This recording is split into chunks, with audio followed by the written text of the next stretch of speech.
السلام علیکم ورحمۃ اللہ وبرکاتہ۔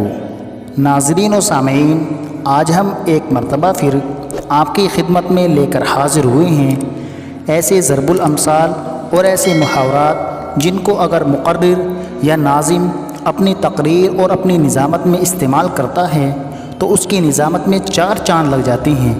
اگر خطیب اپنی تقریر کے اندر ان کا استعمال کرتا ہے تو اس کی بات کے اندر ایک وزن پیدا ہوتا ہے۔ آئیے جانتے ہیں ان چند محاورات کو۔ جیسے ایک محاورہ یہ بولا جاتا ہے، اینٹ سے اینٹ بجا دینا۔ اس کا مطلب ہوتا ہے کسی کا بہت زیادہ نقصان کر دینا۔ بولا جاتا ہے آنکھوں میں دھول جھونکنا، یعنی کسی کو خبر کیے ہوئے بغیر اپنے کام کو نکال لینا۔ بولا جاتا ہے آنکھ پھاڑ پھاڑ کر دیکھنا، یعنی غصے کی حالت میں کسی کو دیکھنا۔ اسی طریقے سے بولا جاتا ہے وہ تو میری آنکھوں کا تارا ہے۔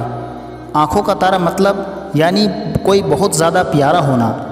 بولا جاتا ہے الو بولنا، جیسے بولتے ہیں یہاں اس گاؤں میں تو الو بولے ہوئے ہیں، مطلب کہ آبادی بالکل ختم ہو گئی ہے۔ اسی طریقے سے بولا جاتا ہے الٹی گنگا بہنا، یعنی مقتضی حال کے مطابق بات نہ ہونا، خلاف معمول کسی بات کا ہونا۔ اسی طریقے سے بولا جاتا ہے الٹی پٹی پڑھانا، یعنی کسی کو کسی کے خلاف بھڑکانا۔ اسی طریقے سے بولا جاتا ہے افراتفری پڑ جانا، یعنی بھگدڑ مچ جانا۔ اسی طریقے سے بولا جاتا ہے بکری کی اماں کب تک خیر منائے گی، یعنی ایک نہ ایک دن تو آپ کو اپنے کیا کا بدلہ ضرور ملنا ہے۔ اسی طریقے سے بولا جاتا ہے اپنی گلی میں تو کتا بھی شیر ہوتا ہے، یعنی اس کا مطلب یہ ہوتا ہے کہ انسان اپنے علاقے میں بہت حوصلے سے اور بہت ہمت سے کام لیتا ہے۔ اسی طریقے سے بولا جاتا ہے ایک مچھلی سارے تالاب کو گندا کر دیتی ہے، یعنی انسان اکثر ماحول میں ڈھل ہی جاتا ہے۔ اسی طریقے سے بولا جاتا ہے آسمان کا تھوکا منہ پر گرتا ہے، یعنی اپنے سینئر کو نیچا نہ دکھانا بلکہ اپنے سینئر کی عزت کرنا۔ اسی طریقے سے بولا جاتا ہے آسمان سر پر اٹھا لینا، یعنی آپے سے بالکل باہر ہو جانا۔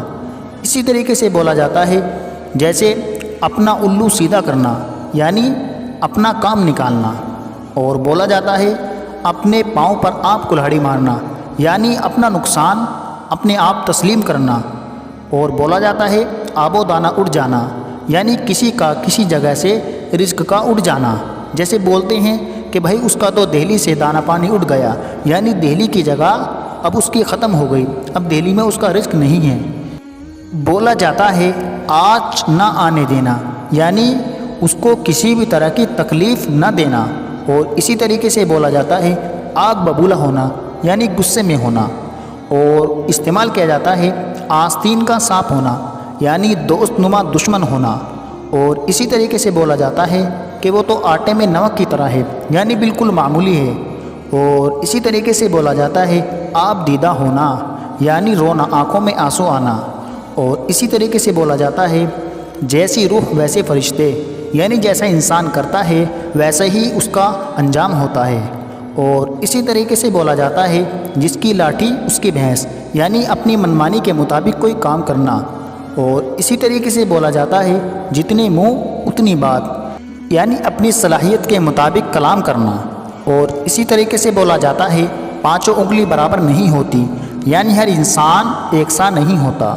اور اسی طریقے سے بولا جاتا ہے پڑھے نہ لکھے نام محمد فاضل، یعنی ان پڑھ ہونے کے باوجود لوگوں کے سامنے اپنے آپ کو پڑھا لکھا پیش کرنا۔ اسی طریقے سے بولا جاتا ہے بڑے میاں تو بڑے میاں، چھوٹے میاں سبحان اللہ، یعنی چھوٹا فضول خرچی میں یا کسی کام میں اپنے بڑے سے آگے ہوتا ہے، تب یہ جملہ استعمال کیا جاتا ہے۔ اسی طریقے سے بولا جاتا ہے بندر کیا جانے ادرک کا سواد، یعنی کسی انسان کا کسی چیز کے فائدے سے محروم ہونا، اس چیز کا فائدہ اس کے علم میں نہ ہونا۔ اور اسی طریقے سے بولا جاتا ہے بغل میں چھری منہ میں اللہ اللہ، یعنی منافق انسان۔ اور اسی طریقے سے بولا جاتا ہے بھاگتے چور کی لنگوٹی ہی صحیح، یعنی تھوڑا فائدہ ہی صحیح، اگرچہ پورا فائدہ نہ ہو لیکن تھوڑا فائدہ اگر حاصل ہو جائے تب یہ بولا جاتا ہے کہ بھاگتے چور کی لنگوٹی ہی صحیح۔ اسی طریقے سے بولا جاتا ہے بلی کے خواب میں چھیچڑے آنا، یعنی اپنی اوقات اپنی بساط سے زیادہ بڑے سپنے دیکھنا۔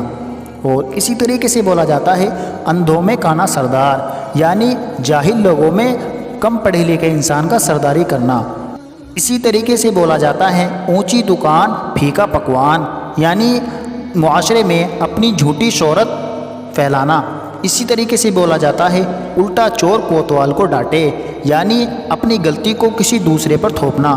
اور اسی طریقے سے بولا جاتا ہے آیا رمضان بھاگا شیطان، یعنی جب کہیں کوئی برا کام ہوتا ہے، اگر وہاں کوئی اچھا کام ہونے لگے تو لوگ بولتے ہیں آیا رمضان بھاگا شیطان۔ اسی طریقے سے بولا جاتا ہے آوا کا آوا بگڑا ہوا ہونا، یعنی خاندان اور نسل کا بگڑا ہوا ہونا۔ تو سامعین حضرات، یہ تھے وہ محاورے اور ضرب الامثال کہ جن کو اگر مقرر اور ناظم اپنی نظامت اور خطابت کے اندر استعمال کرتا ہے تو لوگوں پر اس کا بہت اچھا اثر اور ایفیکٹ پڑتا ہے اور لوگوں کو اپنی بات سمجھانے میں آسانی پیدا ہو جاتی ہے۔ امید ہے کہ جملے آپ کو بے حد پسند آئے ہوں گے۔ اگر یہ معلومات آپ کو اچھی لگی ہو تو ویڈیو کو لائک ضرور کریں، اور اگلی ویڈیو ہم کس ٹاپک پر بنائیں اپنے قیمتی رائے کا اظہار کمنٹ باکس میں ضرور کریں۔ شکریہ۔ السلام علیکم ورحمۃ اللہ وبرکاتہ۔